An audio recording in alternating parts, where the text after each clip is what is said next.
Hello. Today is the second day of Decem-Baron 2020. And today I'm going to share with you my first Dungeons & Dragons adventure and my first experience directly with tabletop role-playing games in general.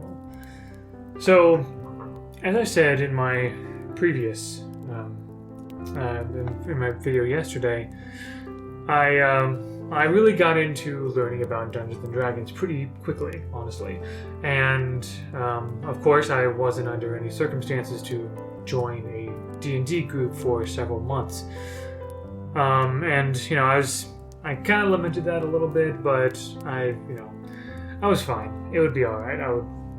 I'd find the right time and place for that.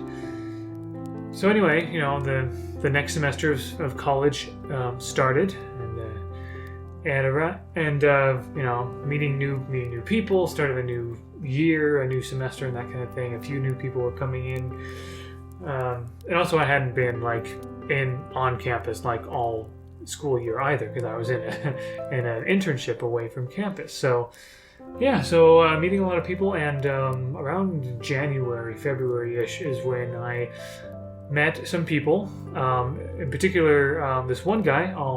We'll call him Jordan. Jordan and I met each other and got to talking, and Jordan said that he and a few friends were at a local board game store, a local game and comic store, where they ran Adventurers League. Now, Adventurers League is kind of the organized play of Dungeons & Dragons. Of course, you can play Dungeons & Dragons however you want, and when and wherever you want, really, especially with your friends and family or whatever. Adventurers League is there for people who don't necessarily have a group to play with, and they can just go to their local game store and participate in this organized Dungeons & Dragons play. And there are certain rules that allow people to hop from one table to another if they want or need to. So at the time, the Dungeon Master at the Adventurers League game there was running a published adventure called Out of the Abyss, which was an adventure where you go deep, deep, deep into the Underdark, the underground realm of the fantasy setting, and try to survive in the deep, dark underground under many Underdark threats. So I brought my very first character, your Harrington Abular, over there, and I was excited to go with Jordan and with a few other friends to play there. Now, here's the thing about Adventurers League. Anyone can come and go as they please. And it just so happened that there were 10 players, including myself and my friends. There were, there were 10 players at the table, which is it's insane, actually. I would not recommend that at all. It's having three or four, up to six people, 3 to 6 people is considered ideal. Maybe more like 4 to 6 people is considered an ideal size for a Dungeons and Dragons group that allows everyone to have their moments, to work together and whatever, things like that. 10 people, it's chaotic. To his credit, the Dungeon Master did a pretty good job of keeping things organized and whatever. I was just excited to play. I didn't care. I came with my Silver Dragonborn Bard and, got introduced into the adventure and everything. Things worked out there. Because of the large group size, as well as the Underdark is not a place for for a silver dragonborn, apparently, especially a silver dragonborn scholar or librarian like myself. Your Herod got introduced into the group and everything, and pretty soon there was a time when there are lots of there's a lot of traveling going on in Out of the Abyss. It's very much sort of an Oregon. There's a bit of an Oregon Trail feel to traveling and trying to survive, and different things happen and that sort of thing. And one of the things that happened was, as I learned later, a patch of wild magic, which I think is called phraseness, or something like that. Some bit of wild chaotic magic, just through a certain tunnel or whatever. I, as a player, as well as my character, Herod, was not aware of this. So we trudged through a bunch of mud, and I decide, I'm going, Yarharit's going to cast the cantrip Prestidigitation to clean off his clothing from all the mud and everything.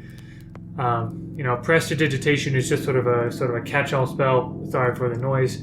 Sort of a catch-all spell for doing a lot of like little tricks like that, like seasoning food, cleaning something, making a small noise or visual effect or things like that.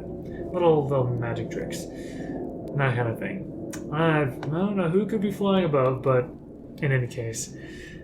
But yeah, so here's the thing though. If in a patch of this wild chaotic magic, if anyone casts a spell in that area, something happens. The dungeon master rolled the dice, and I was like, "What's going on? You're rolling dice. What's happening?" I was very curious as to what this would entail. What eventually ended up happening was that it triggered a confusion spell. Now, the confusion spell is such that, and it affected everybody in the area, the whole party. For the most part, people are just kind of like, catatonic. They're just sort of like staring into space. You pretty much like skip your turn, nothing bad happens. One or two people might have ended up just like traveling in a random direction, just like running into a wall or something. I rolled spectacularly terribly. So if you roll an 8 on an 8-sided dice for the confusion spell, maybe it's a 10 on a 10-sided dice, whatever, relatively small chance of rolling this, you make an attack against the nearest creature. You're just so confused, you just like, just like attack the nearest thing. And of course, the nearest thing to Yarharit was another member of the party. And so Yarharit takes out his rapier, his fencing sword, basically, and just like stabs right through the person nearest to him, just like, well, he's just out of his mind. And so I rolled damage for that, and it did enough damage to pretty much not kill the character, but like knock them unconscious, bring their hit points down to 0 right there. And it was just like, did Yarharit just like unknowingly like knock somebody out, like stab right through them, knock them unconscious? And it just so happened that the player of that character who got stabbed by Yarharit, essentially like he was like gonna leave town anyway, and so he's like, you know what? I'm just gonna say that my character dies, and so. Yarharit killed somebody in confusion, which is not something Yarharit would ever do. Yarharit is this kind, compassionate, very curious kind of person. I'd like to think that, very much like I am. Like if I realized I did something like that, just like, if my mind just like blanked for a while, I wake up and I find I did this, I would be horrified. I'd be mortified. That's how Yarharit felt. So one of my friends, of course, Jordan, who I mentioned earlier, he was playing this mischievous warlock, and Jordan's character came up to Yarharit and, wanting to, make some mischief, said, it's okay, you didn't understand that in the Underdark, magic from Dragonborn, and Dragonborn specifically, does stuff like this, which was not true. That was just a case of like the wild magic and whatever. It could have happened to anybody. But because of persuasion rolls and things like that, Jordan's warlock was persuasive enough that Yarharit believed him and believed, you know what? I guess I just shouldn't cast spells while I'm in the Underdark, while I'm in this area, in this adventure, really, because stuff like this will happen. That's terrible. So anyway, that's why I have this mug here. Someone bit the dust. So yes, Yarharit went several sessions thinking this way, which was just, I thought it was hilarious. Yeah, all of that happened in my very first session of Dungeons and Dragons. I will say though, again, the Dungeon Master was able to handle things like fairly well given the enormous group size. And also there were a lot of like non-player characters as well in the background. He was juggling all of those. I was rather impressed, honestly, with how much he handled, having been in similar situations myself since then as a Dungeon Master. But yeah, I will say the Dungeon Master also really liked the concept of my character. Like Yarharad was in the Underdark looking for, like maybe like a special book he had heard of or whatever, and you know that kind of thing. You know, but yeah, all kinds of just crazy, just like crazy like dice rolls and just stuff like that. Um, I had a lot of fun, honestly. It was a bit frustrating, I will admit. You're kind of like, oh, I guess your Herod shouldn't cast, role playing all that and everything. I will say that a few sessions more into that, the size of the group, as well as the fact that the Underdark was just a terrible place for Yarharit. Yarharit kept getting like this grackle lung disease and whatever, and eventually he was persuaded by a ritual from a cleric to be cleansed of the adverse effects of his magic in the Underdark, so Yarharit could cast spells again and like heal a sentient gelatinous cube that helped us through a strange like Underdark temple area, or like coming across a bunch of light up beetles, or coming across a place called Gracklestug and trying to track this criminal down and things like that.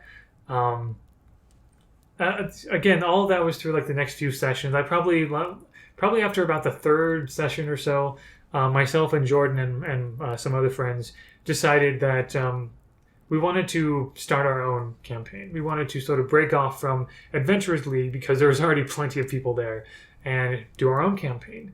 And well, that's a story for another day of Decem-Baron 2020, but I will surely share that campaign because lots of crazy. That warrants its own story there. But yeah,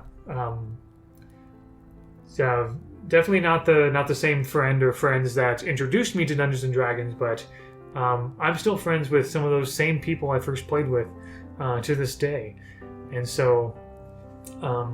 Yeah, there you go. That was my first direct exposure to playing Dungeons and Dragons. So I really hope you enjoyed the story. I enjoy telling these sorts of stories. It's just hilarious and crazy how it all went down. So, but yeah, I hope you have a good day, and I'll see you tomorrow. All the best.